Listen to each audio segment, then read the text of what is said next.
Absolutely. What do you make of those on the ABC who said prior to the coronation that it was nothing more than, quote, an elaborate spectacle for a symbol that represents an institution that perpetrated colonisation at the expense of First Nations people and people of colour?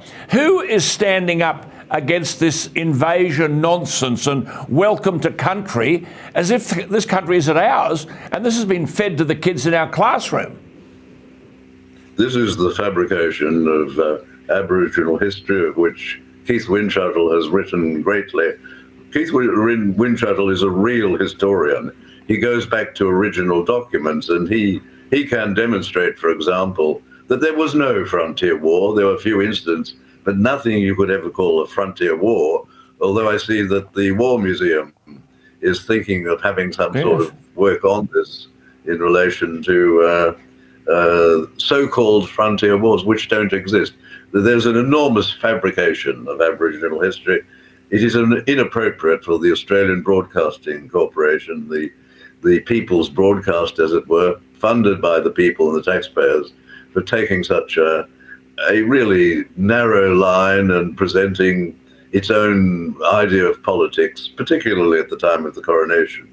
But Keith Windschuttle, you mentioned Keith Windschuttle now, and I've read Keith Windschuttle widely, and you're right, a very legitimate historian who's basing his interpretation of history on documents that he has researched. Now, he also made the point once in an interview with me that this welcome to country is an invention. Indeed, absolutely. Well, it's like the flag. The flag is relatively new. When I was a young man, for example, and wanted to help the Aboriginal people, I couldn't listen to all those welcoming ceremonies, and I couldn't wave a flag which didn't exist.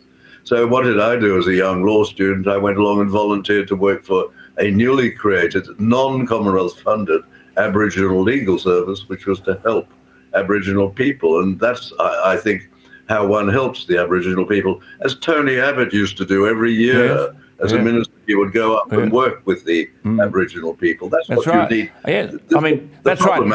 He has slept. He slept with them. And Prime Minister Albanese went to Alice Springs during the day and flew back to go to the Australian Open Tennis Championships. I mean, you make a very valid point, which is not taught in our schools any longer, but when Governor Phillip arrived with the First Fleet, he didn't come alone. As you said, he brought with him institutions which, despite, as you've written, all the criticism that's now levelled at them, enabled Australia to become one of the world's oldest continuing democracies. So Phillip brought with him the rule of law, the English language, leadership beyond politics through the Crown, the Judeo-Christian values, and then, of course, representative democracy, then federation. Why isn't this being taught in our schools? Why isn't it compulsorily taught in our schools? Because before Phillip arrived, we were a nation of hunters and gatherers and fishers. Well, this is the appalling thing about education, the decline in teaching numeracy, literacy, and history.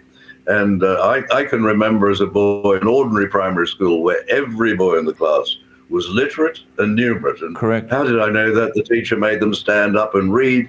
He made them do calculations on the blackboard, and he always had a cane to deal with us if we didn't do what was the right thing to do. We knew our history. We were taught the real history of Australia, not a fabricated history, which is the custom today.